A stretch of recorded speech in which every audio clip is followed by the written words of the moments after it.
Hey everyone, welcome back to another episode of Startup Sales. This is going to be a really cool episode where we've got Devang Agrawal, and I apologize, I'm going to mess up that name for everybody that's listening here. But he has worked at Apple and a few other places that he has a lot of experience, and he's going to come in representing his company and talking to us about AI in sales. It's going to be really neat. It's really interesting because this is always a big topic, but he definitely comes with the experience. So let's get to today's episode. Welcome to the Startup Sales Podcast, where we dive into the world of sales and marketing. Join us as we interview founders and industry experts, uncovering their successes and failures in the market. Get valuable insights and learn from their experiences to boost your own sales strategies. And now, a word from this episode's sponsor. Are you tired of struggling to reach your sales targets? We believe in you get what you pay for. That's why you pay only for the leads you get. Introducing Startup Sales, the leading growth hacking agency that guarantees meetings with your prospects. With our proven strategies, we'll bring you between 15 to 30 qualified prospects every month. And here's the best part, it's risk-free. You only pay us upon success. Don't let your competitors get ahead. Let Startup Sales supercharge your sales pipeline today. Visit us at startupsales.io. Startup Sales, your ultimate growth hacking partner. Devang, thanks for joining us. Thanks for having me, Adam. I'm a huge fan of the podcast. I was actually listening to it on my commute to work this morning, so really excited to be here. Thank you. And I apologize in advance. I'm going to butcher your name, so please bear with me on that one. That's okay. You're doing better than most people. I can definitely say that. Good. All right. So Devang, can you give everybody listening a little bit about your history, who you are, what experience you have? Sure, yeah. So I started my career at Apple working on the Siri team, and then I moved on to work at Google Deepvine. I think I've worked as an AI researcher for most of my life, working with some of the best people in this space. And now I want to use all of this experience and expertise that I've learned over the years and bring it to the world of B2B sales. I'm kind of a complete outsider to this space in some sense. When I started Glyphic, I didn't have any background in sales or even that many commercial things. So I bring in this sort of fresh outside perspective, and I'm very excited to see how AI will change how we do B2B sales. Perfect. Can you give us, like, in the 10-second, 30-second pitch on what Glyphic AI does? Yeah, definitely. So what Glyphic does is we help you build and sell something that people want. So we are super inspired by this, by Paul Graham's build something that people want, and we want to give companies the tools to build, but also sell the things that people want. And yeah, Using AI. using AI. Yes, that's right. AI. Yes. All right. So you're early in your journey with Glyphic AI. How early are you guys? Where does your traction stand so far?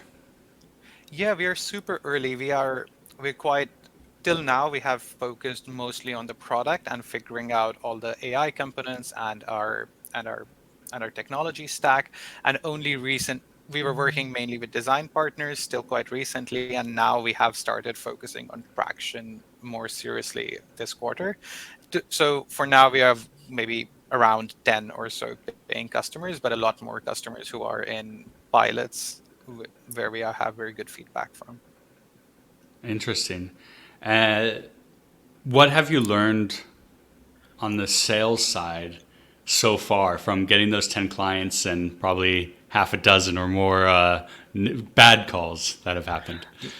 Yeah, that's a very good question. So I think definitely one of my biggest learnings has been that we should have probably gone in and focused on selling even earlier. I think we came in with a very product mindset where we focused on building, and I think maybe we shied away from selling till the some of the components were a bit more perfect. But I feel we could have been much more aggressive about our sales and more proactively reaching out to prospects much earlier than we did. I think that's what I hear from almost every founder is we should have started earlier. But I'm curious Absolutely.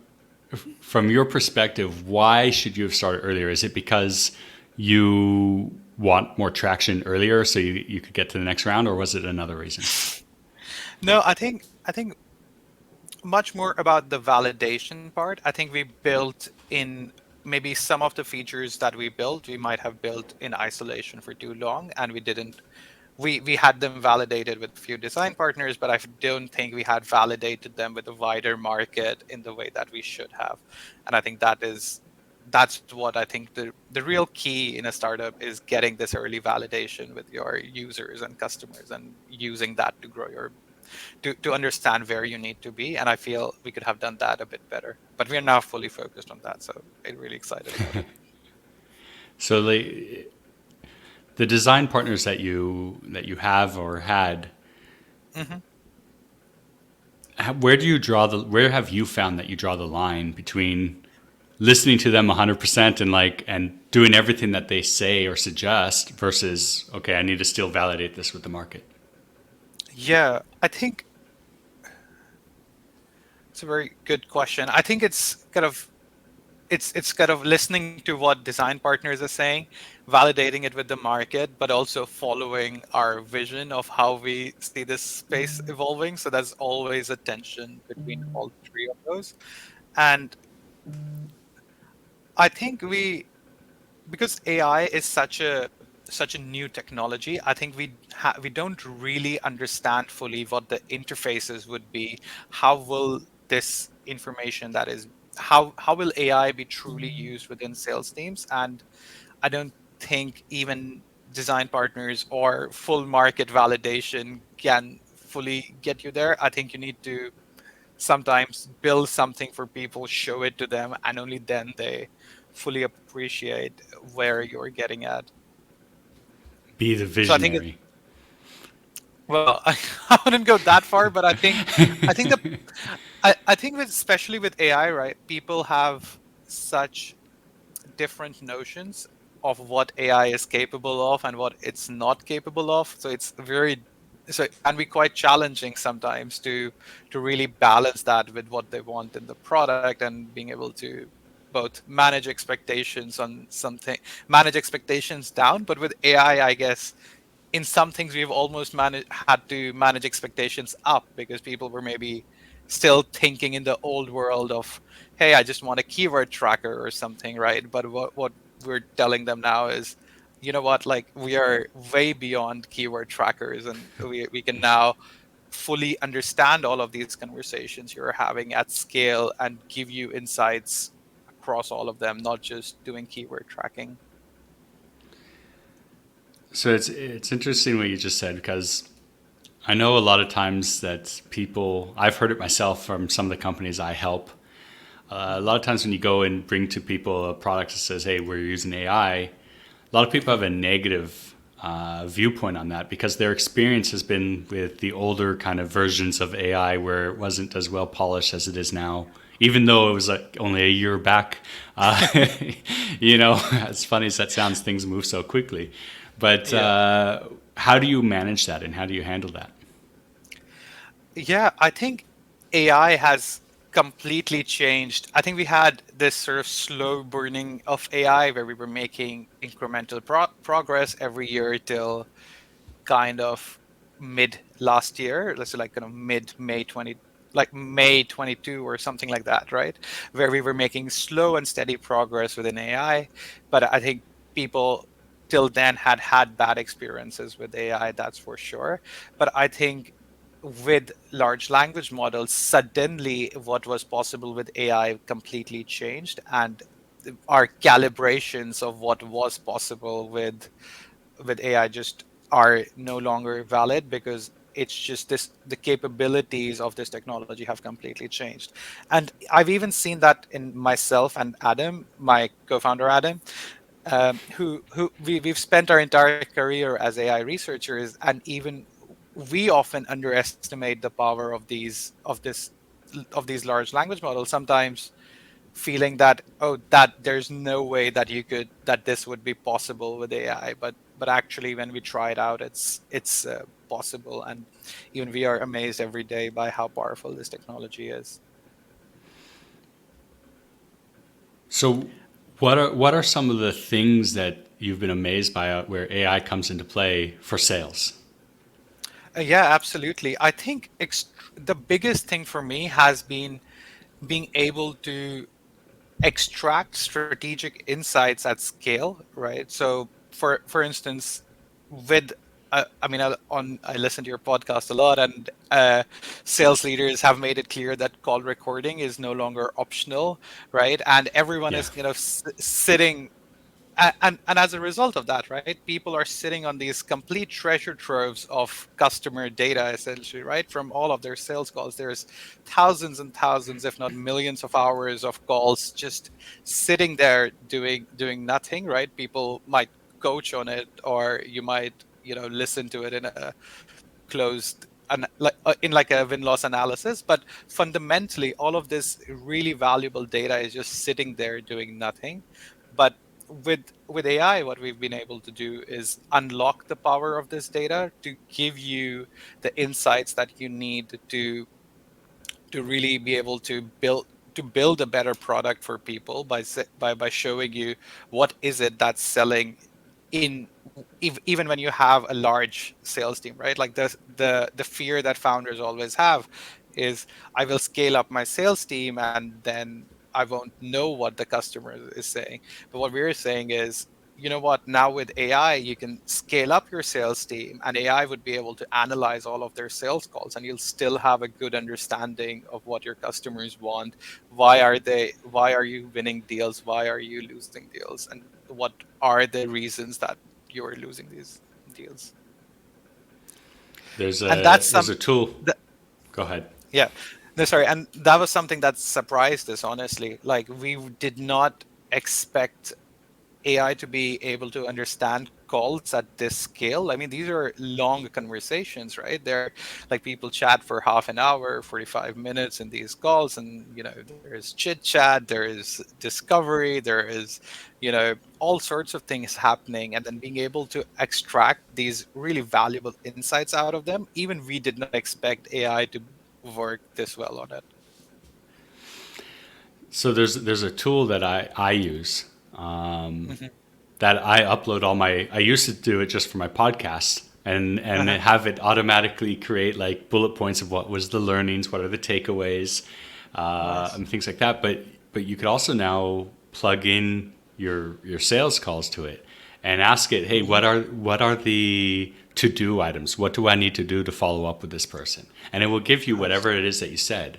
Or you could ask it Hmm. also like, what were the problems and the issues that the buyer had that he explained to Hmm. me, and then you could summarize it all down, and then you could actually bring in, as you just said, multiple calls, Yeah. and let's say you've got 100 sales calls, you could put them all in and compile it down to a list of what are your top three pains.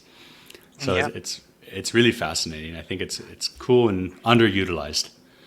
Absolutely. And I think from a pure technology perspective, I think the technology to be able to understand 100 sales calls, like maybe for the tool that you use, I'm sure, like, we've only I mean, not that long ago, we got the capability to understand one sales call or one podcast recording, right? But I think the leap from going from one sales call or recording into going into hundreds of them, if not thousands of them, I think that has been yet another leap of AI capabilities. So, what are some of the other things that you've seen AI do besides managing and learning from sales calls? Yeah, I think specifically within this sales context, we feel that it's been a really great tool for empowering the sales reps. Like, we know that sales reps are spending almost half their time doing kind of non-core revenue generating activities, right?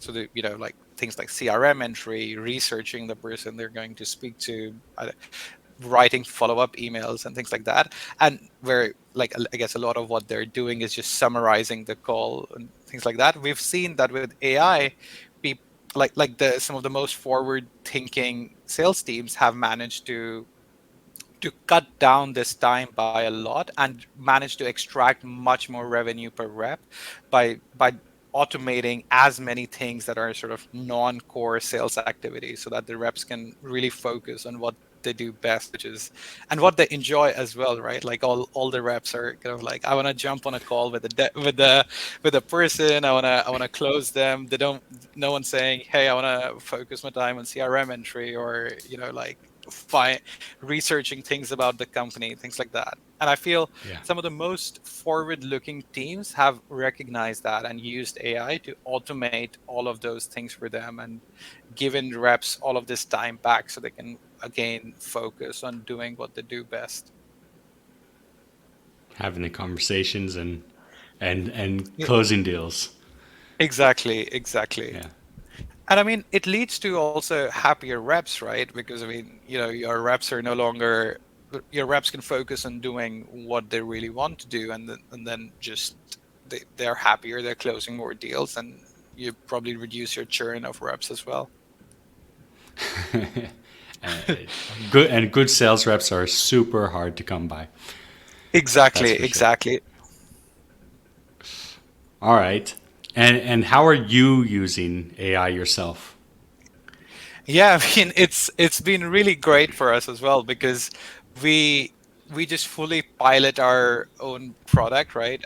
And all of our sales are run using Glyphic Copilot, which is our Copilot for sales teams. And then it's been really incredible to be using it. I think we use it a lot for handovers, for instance. So like me and my co-founder Adam, we do a lot of deals together. Some like some of the larger deals, we handle them together, and then sometimes I bring in Adam into a deal, or Adam brings me into a deal.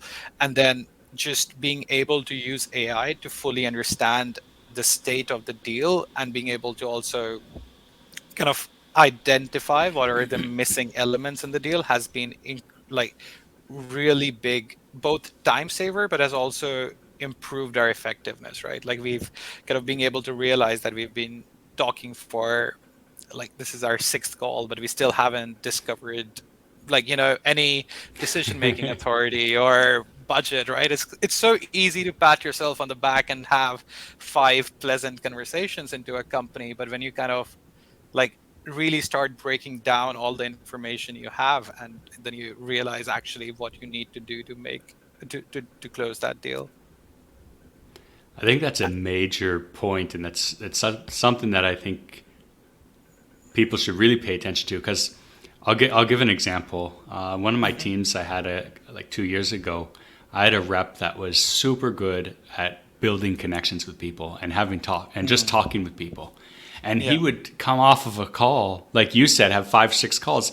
He felt so positive about it, but he would never close deals. But he was best friends with everybody, but they would never close deals because he never was able to actually move the conversation along from and go in from that friendly side to the business side.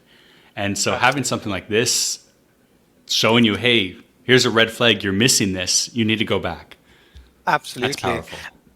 and and and I'd just like to stress again that this has become possible only in the last few months, really, like with the technology, to be able to understand not just one sales call, but all of your calls and emails and deal, to be able to kind of understand if pricing has been discussed so far, or if you truly understand the decision making process. That's not something you could have done with last gen technology. It's only become enabled by large language models. When do you think So that the AI will be able to understand tonality?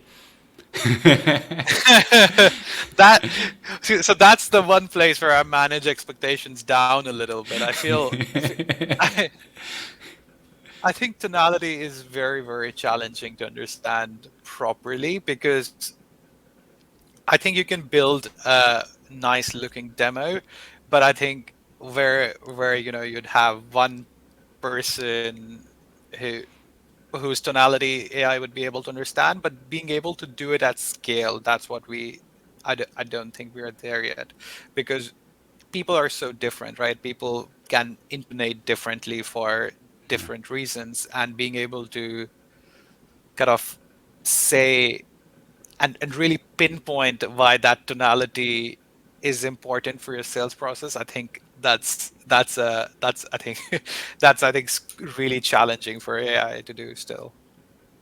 That's why you need the good salesperson. That's why you need the good. And that's exactly what you said, right? That, the sales rep that you were talking about, he was great at building connections. I'm sure he could read body language and understand tonality and all of those things as well. It's just that these sort of more process driven things, like, like all the med picking and all of the discovering discovering buying processes and budgets, maybe those were the things where he needed help. And and a great sales leader could potentially coach him on this, but they they also don't have the full time and capacity to be able to do that. And that's where I think AI can really help this person continue focusing on building connections, but just slightly guide him or her into also following the process into closing the deal. It's like always having, I don't know, I want to say senior or manager, but it's not necessarily that. It's because even no matter how experienced you are, you always sometimes need an external input to kind of, Yeah. hey, you're missing this or you're missing this. So I think AI is that, and it doesn't raise anybody's alarms or get anybody upset, like, and get ego involved. So I like it. Ab- Absolutely right. It's just your co-pilot. I guess that's the Yeah. co-pilot. That's why everyone's talking about co-pilots now. But I do really think that I think AI will really, like, I mean, obviously we are focused on sales and and maybe a little bit on customer success. But I feel like I'm really inspired when Microsoft and Satya Nadella are talking about co-pilots much more widely in the in the workplace. And I really do believe that these co-pilots will transform how people work and sort of be able to focus on doing things that they really enjoy and automating things that they don't. Is Yeah. is there a fear? I mean, as things stand now, of having reps rely too much on AI? Mm, that's a really really good question. I think the so I'll give you an example. One conversation I actually forgot to take my Glyphic Copilot on, and I did really struggle afterwards to remember whatever all of the action items, and even later down the line, to be honest, when we were doing a deal analysis and trying to figure out if we had discovered budget and stuff, we were like, all the other conversations we had, we were like, oh, that one conversation where we have a black spot, and did we discuss budget there or not? I think, yeah, it's definitely. I mean, I can see myself getting very, very reliant on my co-pilot right now, but I think it's definitely a risk. So I mean, because it sounds to me, I mean, I'm really positive on this, and I think this is the way that it should be. But at the Hmm. same time, if all you're doing is trying to go along and check the boxes of the co-pilot, you're not actually having a conversation with the client. That's fair. Yeah, I think. Well, I think that's why we've, like, at least at Glyphic, we've shied away a little bit from sort of on the call assistance, because I feel then it makes the conversation a bit more scripted, right? But I think much Yeah. more, like, you kind of feel, I mean, exactly as you said, right? Like, if you make the conversation into this box ticking exercise, I don't think anyone will enjoy it at all. But I think, yeah, that's why I feel the real value is kind of using AI to point out the gaps that are there in a deal, but still giving the reps the flexibility and power to do what they want to do and run the conversations how they want to run, as long as they make sure that they are aware of the exit criteria, and they are aware of the information that's missing for them to close a deal. And actually, you asked this, or you asked me early on as well. That's actually another learning in our early sales process, where we probably also had. I mean, we were both technical co-founders, and we didn't have that much background in sales or either, right? And we spent maybe too much of our early sales calls with no structure, or no kind of not not moving, having very good conversations, but not moving them towards closing. And actually, as we have expanded use of our own Copilot within our sales cycles, but also hired a really good. I think humans are still very important here, obviously, because we've like a lot of this came from hiring a very good sales coach for ourselves as well, and like a sort of sales mentor who's been helping us design our process. But then it, what AI really enabled us to do was go from that process being written on a piece of paper, well, or a PDF document or Notion document, whatever you like to use, into actually something that is embedded day after day into our process, by reminding us of not just the process is not just written on in your PDF document, but it's also embedded into our daily workflow, so that we know and we're reminded of the fact that what we need to do to move a deal forward, and how we should be moving towards closing.